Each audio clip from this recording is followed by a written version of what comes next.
It's Ann Kaplan from Mommy, your mama support system from conception to college. Wherever you are in your mothering journey, we are here for you. And this week, we're talking about morning routine, getting out of the house, all of that stuff.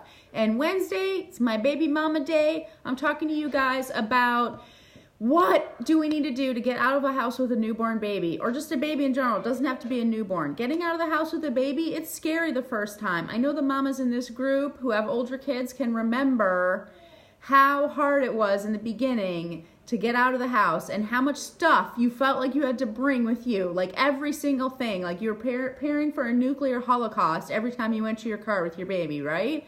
So let's talk about this stuff, and I'm going to tell you guys the things that I think are most important for you to bring with you when you're going out of your house. But first, I just want to give you some tips to set you up for success, okay?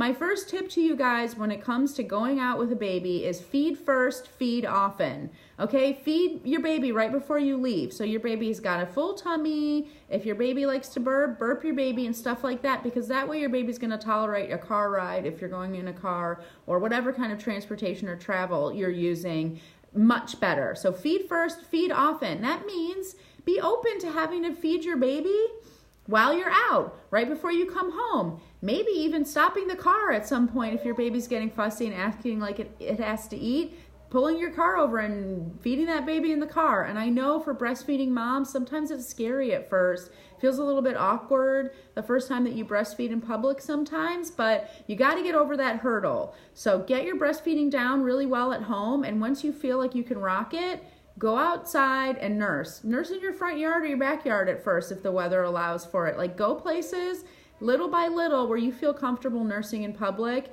and nursing in your car and all of that stuff, because if you're your baby's food supply, you can't be withholding that stuff when it feels a little bit awkward, right? So, and trust me, you're going to get over that really quick. So that's tip one, feed first, feed often.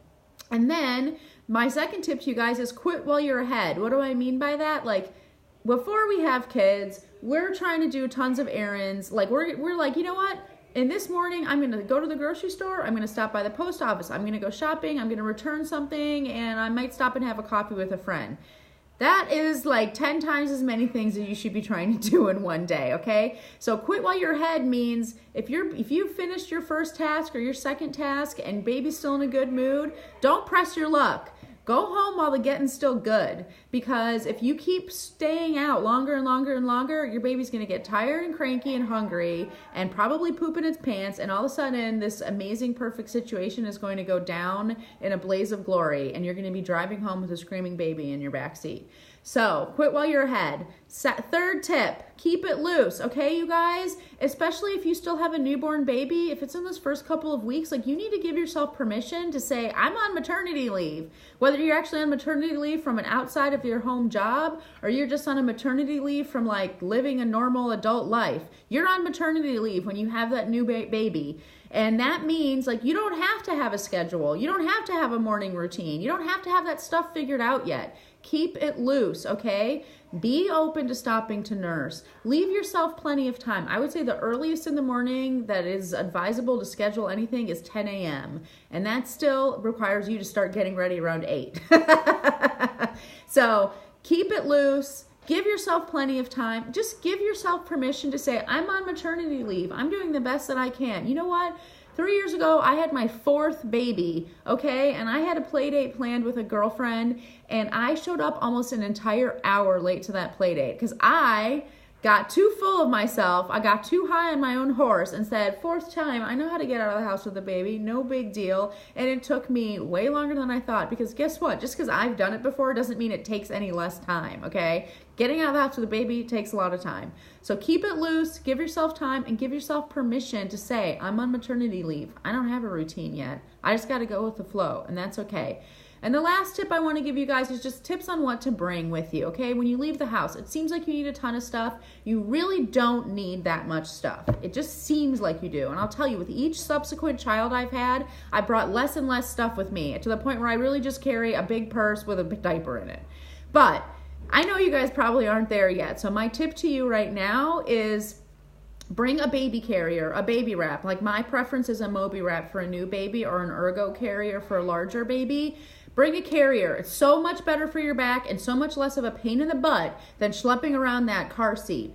So I really am an advocate, unless there's some reason why you really don't want to take your baby out of that car seat, bring the baby carrier, put the Moby wrap on before you even leave your house. You get out of the car, your Moby wrap's on, you just stick the baby right in there. So carrier's number one, diapers and wipes, obviously, a change of clothes if you want for the baby, and a burp cloth. If you're using cloth diapers, I just use diapers for burp cloths, so I don't even need to worry about that. And then snacks and water, and I mean that for you, Mom, not for the baby. Snacks and water for you, because being a mom is exhausting. It's like running a marathon. You can't run a marathon without fuel. Bring snacks and water for yourself.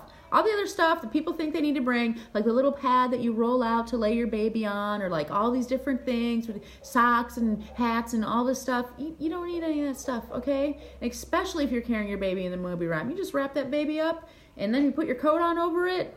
No need for anything else, okay? Babies are actually quite portable. It's just we put all this stuff in these diaper bags to make ourselves feel better. It's like a little insurance policy. You know what?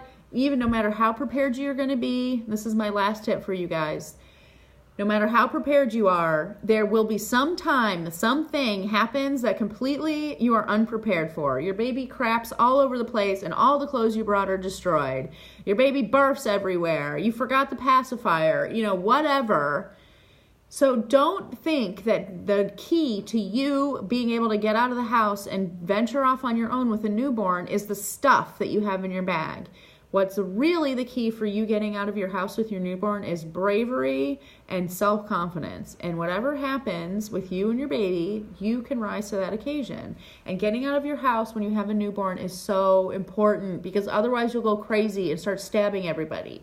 Everybody needs to get out of the house. You get a little cabin fever. So when you're ready, take charge, give yourself permission to be on maternity leave, get that baby ready to go, and march out of that door with confidence, because you're going to do amazing, okay?